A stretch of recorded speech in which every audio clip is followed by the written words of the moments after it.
Salut à tous, je propose ici la suite et la fin de cette saison régulière 2022-2023 avec les Chicago Bulls en My League sur NBA 2K23. Alors, on était resté à 33 victoires pour 11 défaites au 15 janvier.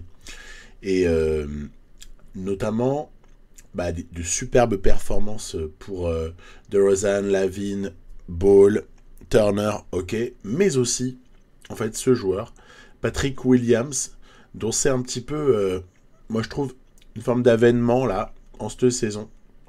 Il est précieux défensivement, il est capable d'adresse, il se tape un peu le sale boulot sur des bons postes 4 ou poste 3.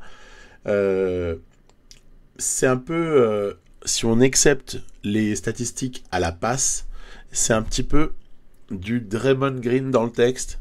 Bon, en fait, c'est quand même important d'enlever le paramètre passe décisif parce que on sait que c'est quand même un élément du jeu de Draymond. Mais je trouve voilà qu'il y a quelque chose de vraiment sympathique chez ce Patrick Williams. Et alors, sur NBA 2K, son timing de shoot, c'est un pur régal. Donc voilà ce qui, à mon sens, explique en partie aussi ces très bons résultats jusque-là pour les Chicago Bulls. Et bon, on peut avoir des petits écueils, comme on voit là, face à un énorme Cade Cunningham. Mais globalement, c'est quand même une super saison pour ces Bulls. Et à part une blessure, eh bien, je ne sais pas tellement ce qui pourrait les empêcher d'être très très haut sur l'Est dans cette partie. Voilà. Donc, on continue.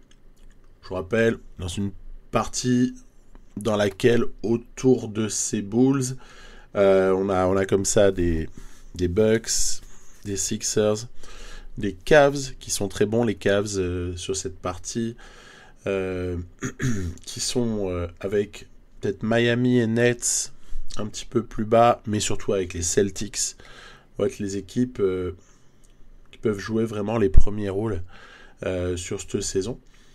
Et il y a aussi des petites luttes pour le tanking. Alors c'est amusant, regardez, il y a un petit enchaînement. Pacers, Hornets, Magic. On se tape les trois, il n'y a pas de jaloux.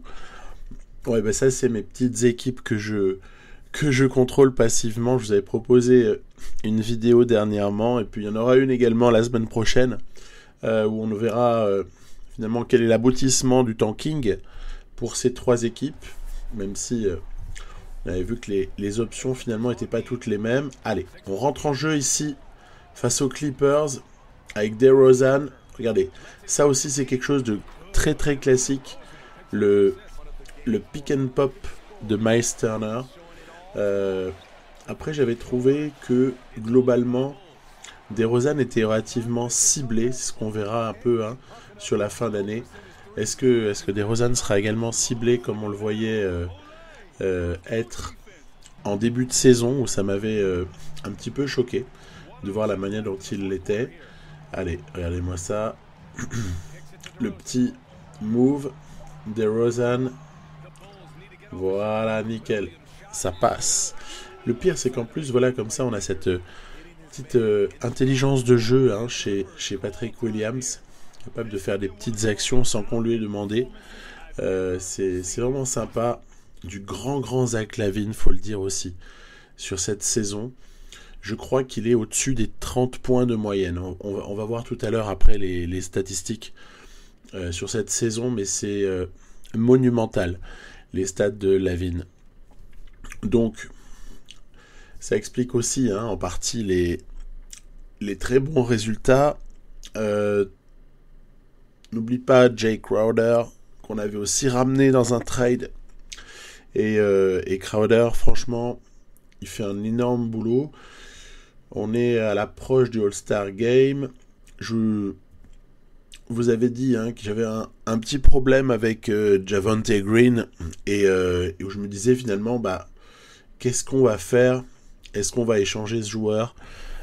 Parce qu'il n'a plus de temps de jeu, en fait. Comme Patrick Williams en a énormément, comme l'ami Crowder en a beaucoup, qu'est-ce qu'on fait avec Javonte Green et je voulais pas conserver comme ça le joueur, surtout qu'il y avait pas mal d'équipes qui pouvaient le demander. Il est à 76, il peut occuper des postes 4 et 3. Puis, alors, il faut pas se leurrer, hein, ce n'est pas 2 pics que Atlanta va nous envoyer ici, c'est un seul. Il est top 3 protégé. C'est le 2024 d'Atlanta. Ils absorbent le 1,84 million de salaire.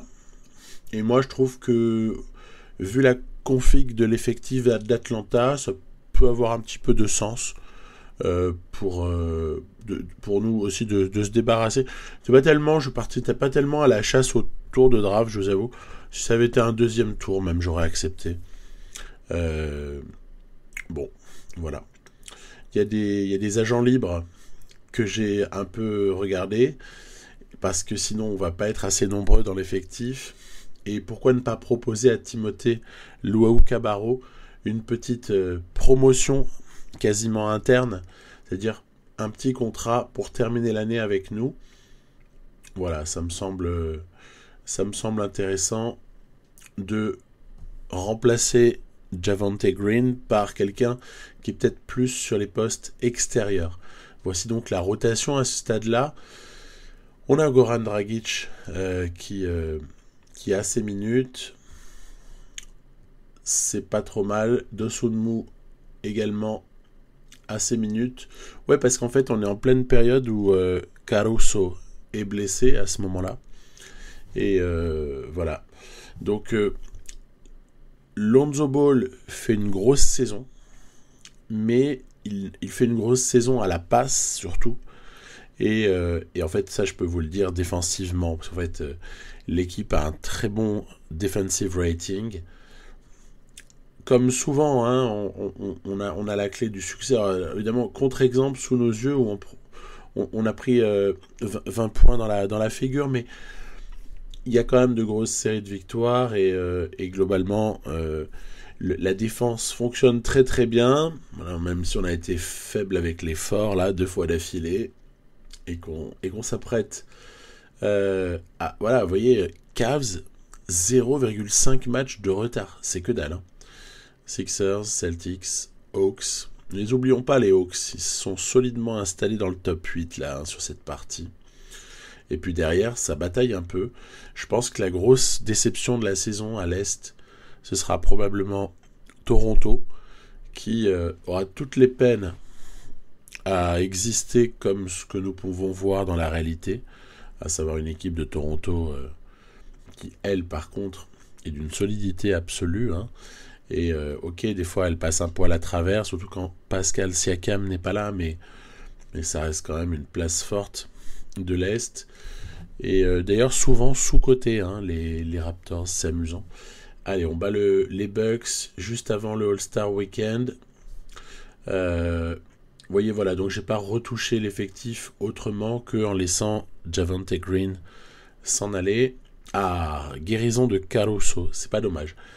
Pas dommage parce que j'aime bien donner des minutes à Dragic.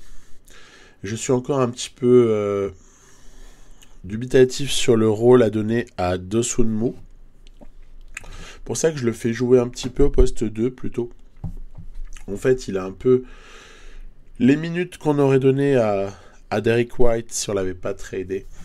Et puis voilà, après c'est sûr que je n'ai plus grand chose à offrir à Dragic, Bradley et Luwawu à partir du moment où les titulaires et les remplaçants sont vraiment sur le pont.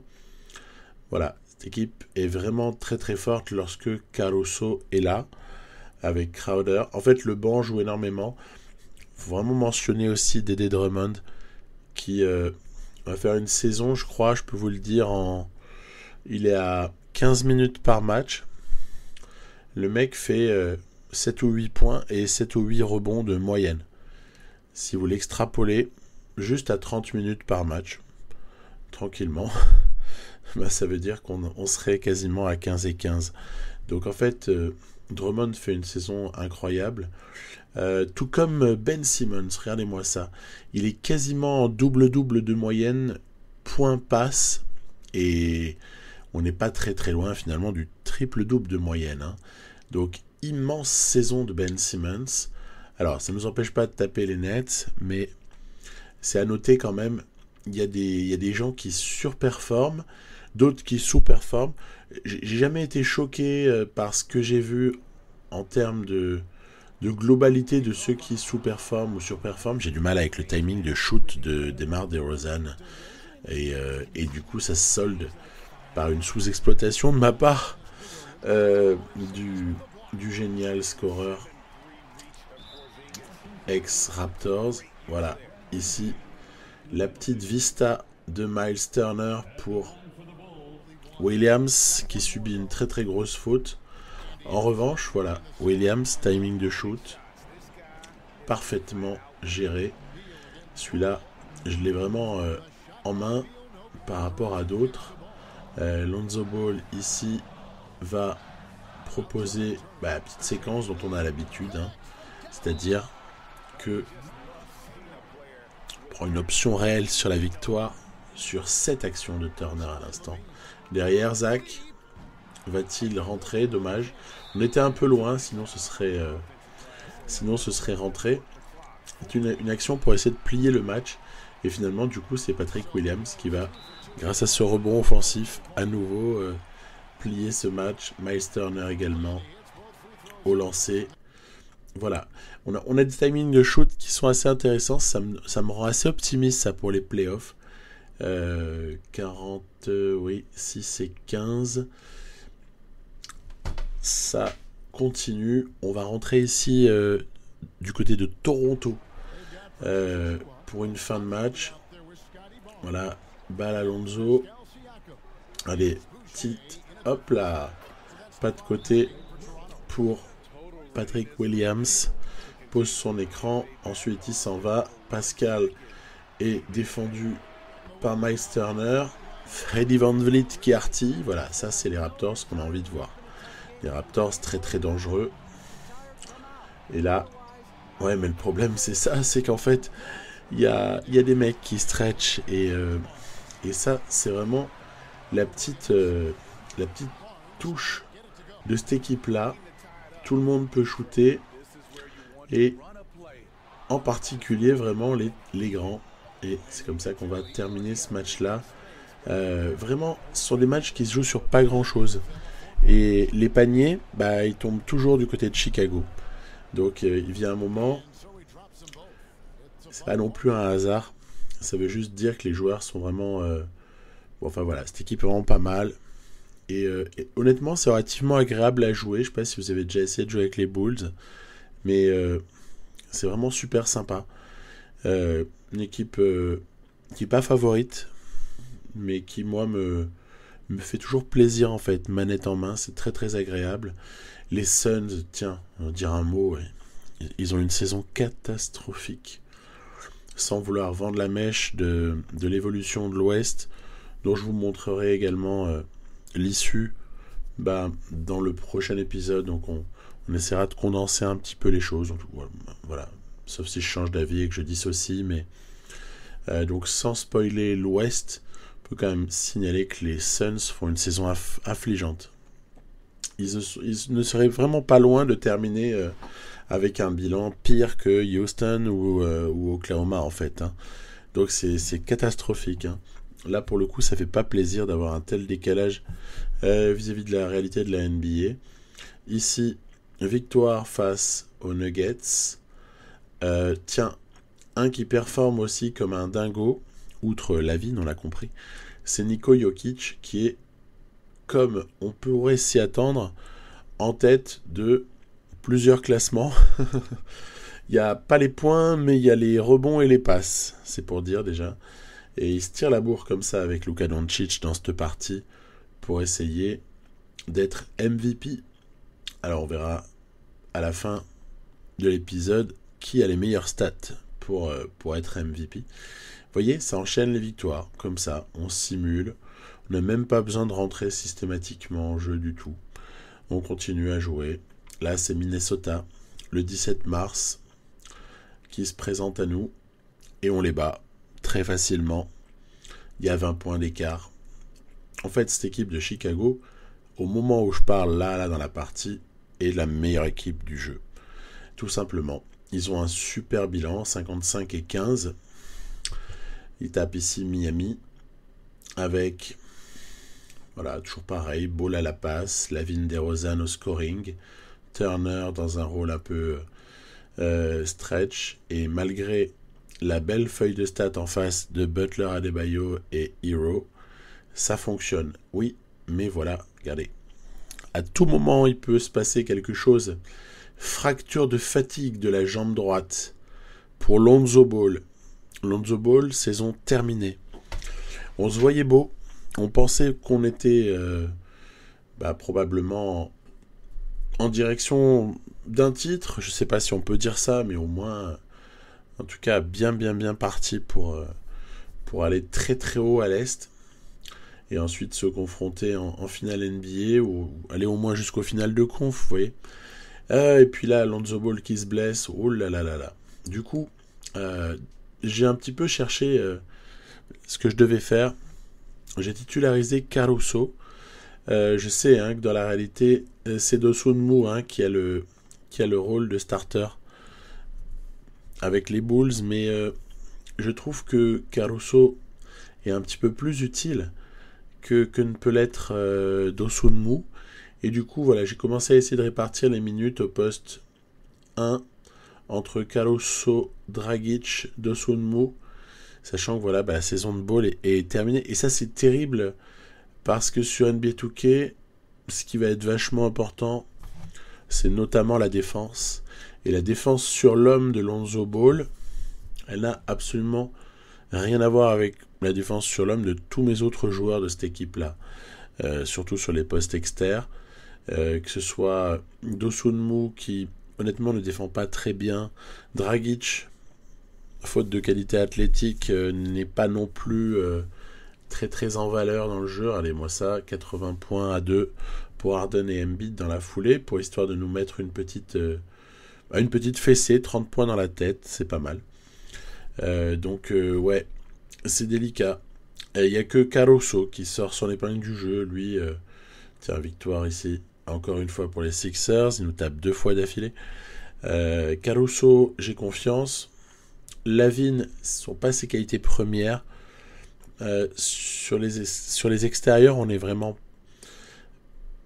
pas favorisé du tout à l'approche des playoffs par cette horrible blessure de Lonzo Ball.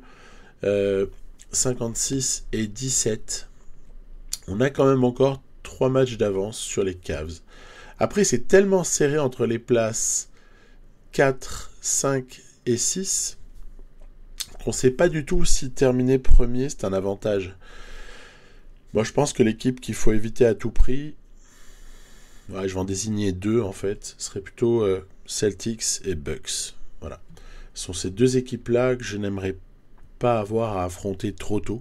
Surtout que maintenant, on sait que ça va être sans Ball et ça peut vraiment poser des petits problèmes d'affronter ces équipes-là. On va continuer. C'est quasiment fini. Vous voyez, on est au-delà, bien au-delà des 60. On est au-delà des 75 matchs joués. Donc c'est pas mal.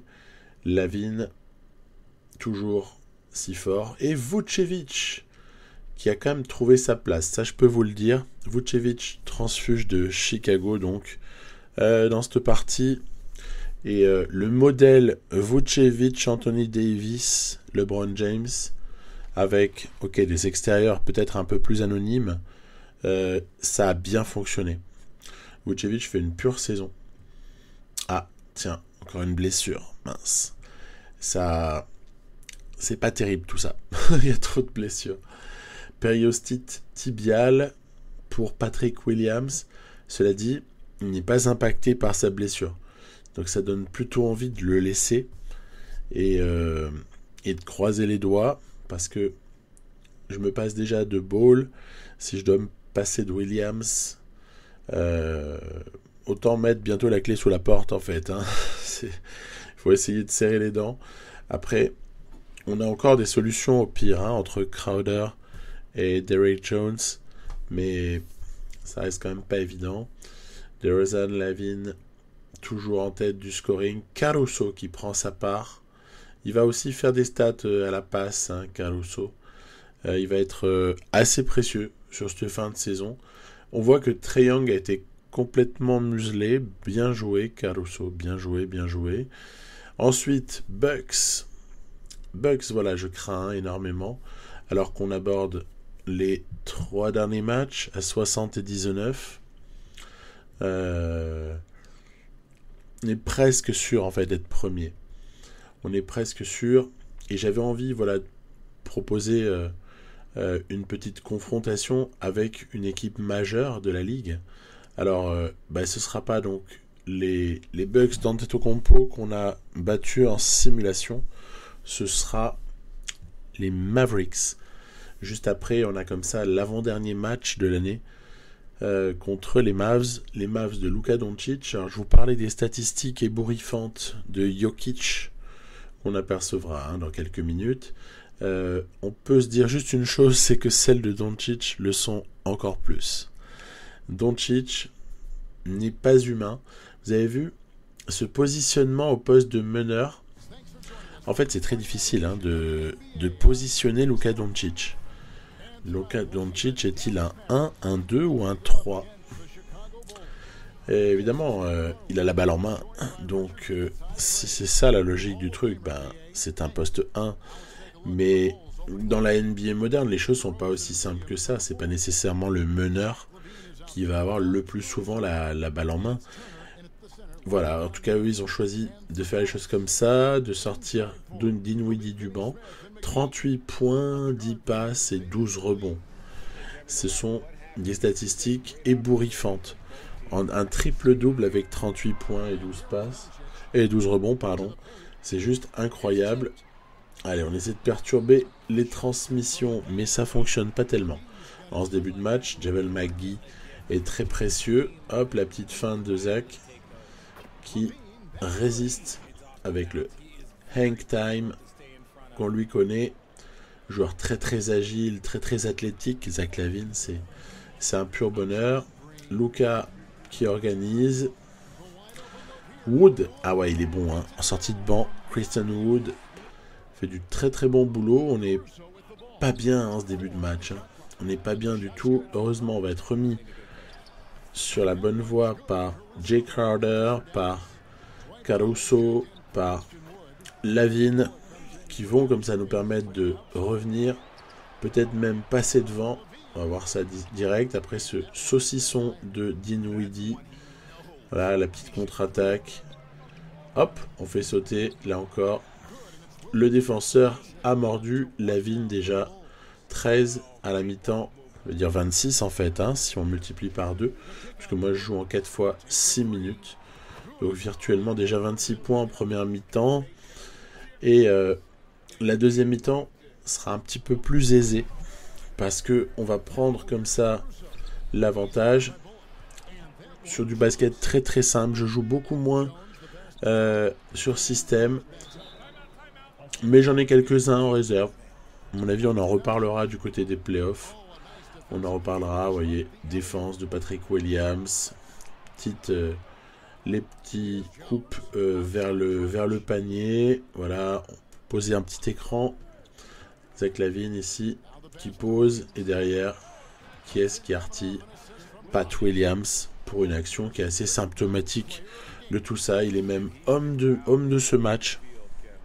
Du très bon Patrick Williams. Encore une fois, l'adresse est là. Et une relative polyvalence. Je trouve assez honnête quand même en défense. Il fait vraiment le job. Bon là, il avait surtout Finney-Smith face à lui, mais à des moments, il avait Christian Wood. On est à 33% d'adresse globale sur un très gros volume de shoot. J'essaie de prendre pas mal de shoot à 3 points dans cette période-là. Et sur ce match en particulier, équilibre numérique au rebond, même si on sait que c'est autrement qu'il faudrait l'analyser. 19 passes à 7 par contre. Là-dessus, pas de problème. Jay Crowder, autre grand bonhomme de ce match, décidément. Les deux postes 4 se sont éclatés. Bon, après, Crowder occupe aussi des minutes en 3. Donc, c'est pas que les deux postes 4. Vous voyez, on a eu un Doncic à 4 sur 20 qui a été en grand échec face à la défense de Caruso essentiellement. Hein. C'était du grand Caruso. Et voilà, terminé avec une victoire. 63 victoires et 19 défaites. C'est une saison mémorable. 63-19, on fait pas ça tous les ans. Donc vraiment une très grosse saison. Les Cavs terminent deuxième avec les Sixers et donc, oulala, c'est pas bon ça. Il va y avoir un Celtics-Bucks et si on passe, normalement on passe vers les demi, hein, on verra bien en tout cas. Si on passe en demi-finale de conf, c'est le vainqueur de Celtics-Bucks. Et là, je pense que quelle que soit l'équipe, il y a un match super compliqué. Lavine en 35 minutes aura mis presque 32 points par match, 6 rebonds et plus de 4 passes. Avec un beau 37% et un gros volume de shoot. Un 37% en tout cas à 3 points, qui est ce qu'il est, mais qui n'est pas non plus déshonorant. Ensuite, DeMar DeRozan, 37% aussi quasiment à 3 points, 32 minutes, 27,6 points, 4,5 rebonds, 3,4 passes. Là encore, c'est une saison de malade qu'il nous a faite là. Ensuite, Miles Turner. Tous ces joueurs-là n'ont quasiment jamais été blessés. Hein. Je crois qu'ils n'ont pas raté un seul match. Hein. 32 minutes, 2,5 contre. Il n'a pas perdu ses aptitudes près du cercle. Miles Turner, 9 rebonds, 12 points, nickel. On lui demandait rien d'autre en fait. Il a fait du Miles Turner. Après, vous voyez, je vous disais, un bon score à la passe, 70 matchs joués pour Lonzo Ball, avec des statistiques qui ne doivent pas cacher quelles ont été ses performances défensives. Si tu marques 30 points, mais que ton adversaire direct, il en marque 25, c'est moins bien que si tu marques 10-12 points et que ton adversaire, tu lui fais chuter de 10 ou 20 points sa moyenne de points habituelle, quoi. Hein. Vous voyez ce que je veux dire. Donc, Ball brille, Dosunmu a eu du mal, Drummond fait des purs stats, quoi. 7 et 7 en 15 minutes, voilà ce que je vous disais, ça ferait 14 et 14 si jouait 30 minutes par match. Donc, c'est quand même pas mal. Drummond, très bel apport. J'avais mentionné Caruso, qui s'était bien comporté.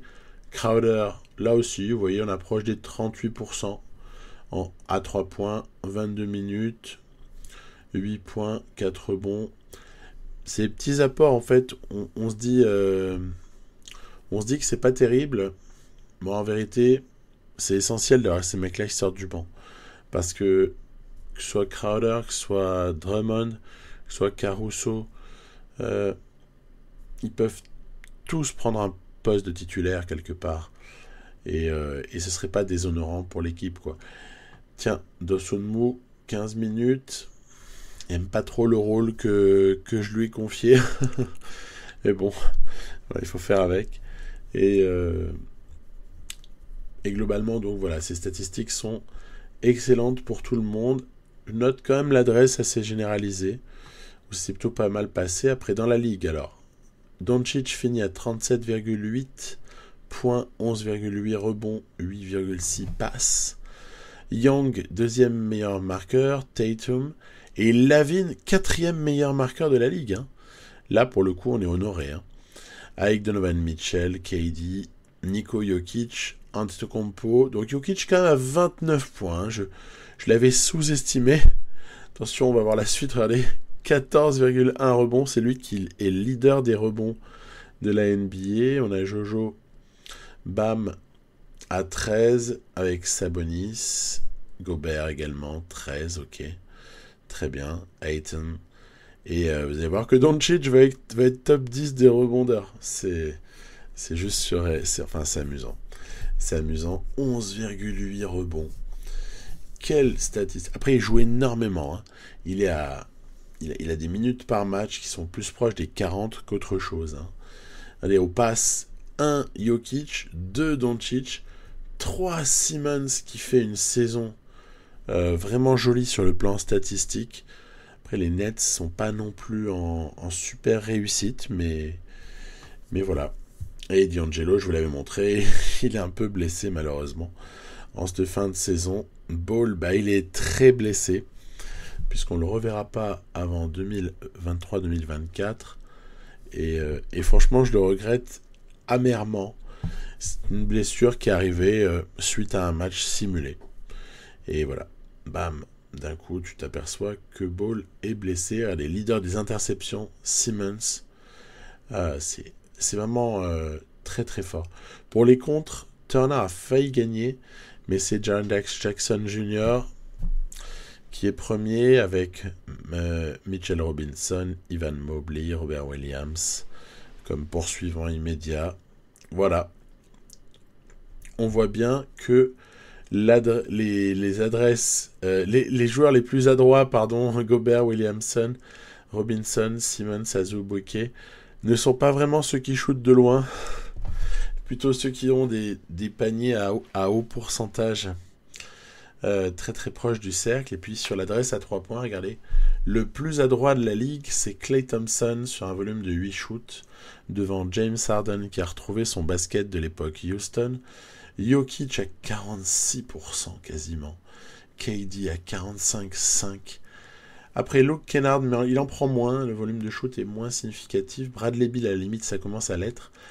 Et Trae Young, ça l'est énormément, parce que quand vous faites 44% sur 9 shoots, ça fait quand même un gros volume de points. Lillard également a été pas mal sur cette saison. Vous voyez, donc voilà, le PER, hein, j'ose dire ou pas que NEJ c'est le PER, ou est-ce que c'est F? Pour moi, c'est NEJ. Hein. C'est l'efficacité du joueur. Hein. Player Efficiency Rating, normalement. Hein. Donc, NEJ, c'est le PER qu'on connaît. Il y a comme ça donc des joueurs qui dominent cette ligue. Hein. Le titre de MVP va se jouer très clairement entre Doncic et Jokic, à mon sens. Je ne l'ai pas encore, hein, le MVP. Hein. Je ne peux pas vous le donner. Je donnerai quand j'aurai terminé la saison. J'ai encore un match avec Minnesota à disputer. Voilà. Je vous dis à une prochaine. Non sans avoir quand même jeté un œil sur le offensive rating et defensive rating de ces Bulls, qui ont quand même fait donc une super saison. Regardez, on va être... je crois que défensivement, c'est mieux qu'offensivement. Voilà, ouais. L'offensive rating, 7e, les Bulls. Mais ce qui est pas mal, hein. 7e offensivement, c'est pas mal du tout. Et le defensive rating va être encore meilleur. Donc, une équipe qui est en course pour le titre, puisqu'on sait que quand on est top 10 dans les deux catégories, on est pas mal du tout. Bulls, 2e évaluation défensive. Donc là encore, cette avancée qui en dit long.